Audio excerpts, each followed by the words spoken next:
Welcome back to Inorganic Chemistry as we continue our discussion of the atomic structure. Last time we learned about the Bohr model for the atom. We had a primer on quantum mechanics. We learned about the particle in a box and atomic orbitals. And then we learned what to do with multi-electron atoms that we need to consider penetration and shielding. This time we'll talk about how to use all that to build an electron configuration for an atom and how the electron configuration yields the periodic properties of the elements. So the tools we use to devise the electron configuration, we'll start with, there's three of them. One is the Aufbau principle. Aufbau is German for build up. And the idea is that we're going to fill the atomic orbitals from low energy to high energy.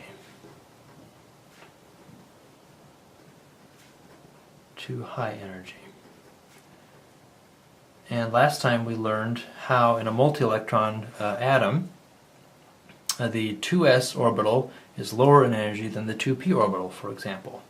So with this little diagram we can quickly figure out the order low to high in energy. We start with a 1s orbital. Each orbital contains 2 electrons. I guess we should go to the next principle to discuss why that is. So normally in classical mechanics we think that you can't have more than one object in the same place at the same time.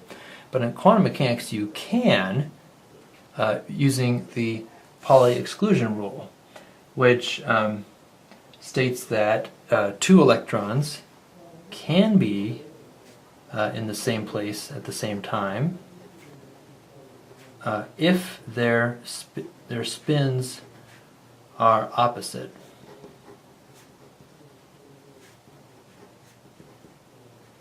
Or we call that spin pairing.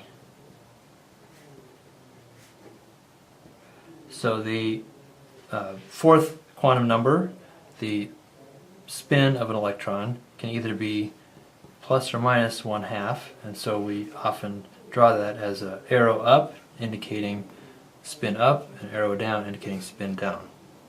So this tells us from Pauli that we could have 2 electrons in each orbital.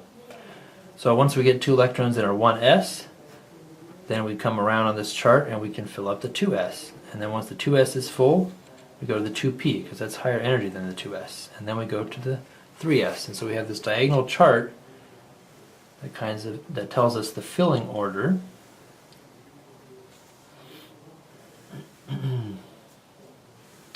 of the atomic orbitals. So that we can write out our electron configuration. Now there's some exceptions to this. We saw for potassium the 4s orbital is lower in energy than the 3d.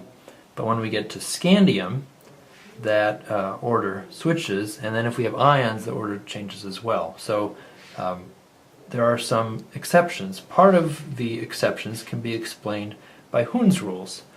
There are 2 aspects to Hund's rules. One is that in order to lower the energy, an atom will have the maximum number of unpaired electrons. So Pauli says you can pair them up, but there's an energy requirement to pair the electrons. So by Hund's rules, you want to have the maximum unpaired, and then you also want to maximize the number of occupied orbitals, or spread the electrons around. So an electron is negatively charged, so this kind of makes sense. You want to spread them around to spread out to that negative charge density, occupied orbitals. And so that's due to what's called correlation energy.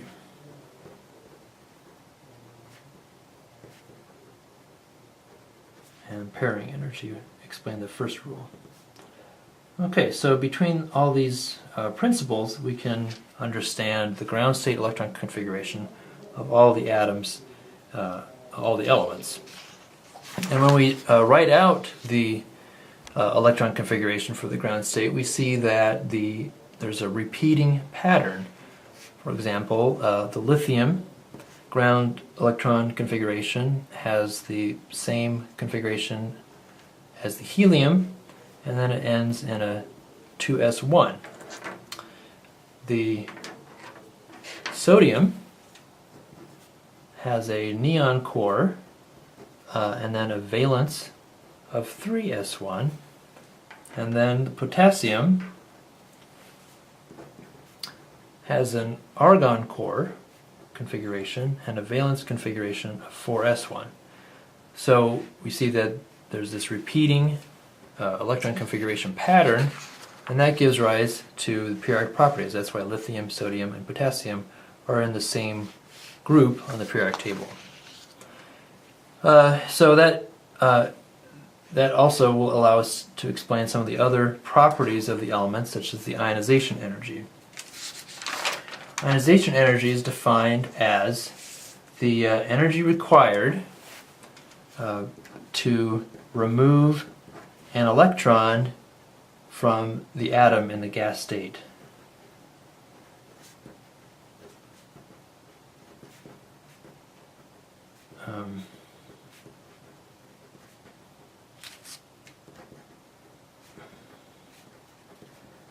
So a chemical equation of that would be you have a metal or an atom that's neutral and it's in gas state, and then you ionize it, you make a positive ion also in the gas state, and then one electron. And the enthalpy of this reaction is the ionization energy, and we can look at that in terms of electron configuration. If this is the free electron energy,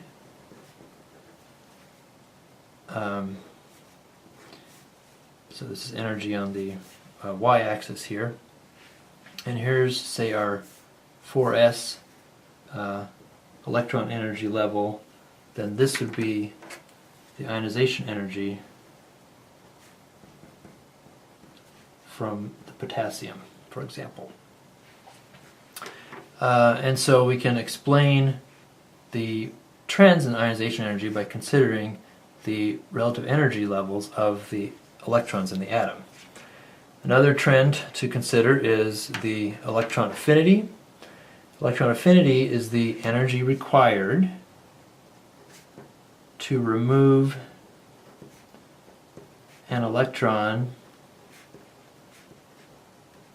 from the negatively charged atom, or what we call the anion. So here we would have an anion, again in the gas phase, and we remove the electron to make the neutral atom in the gas phase, and the electron. So the enthalpy of this reaction is equal to the electron affinity, symbol Ea. So if we go back to our energy diagram here, let's say we have a potassium negative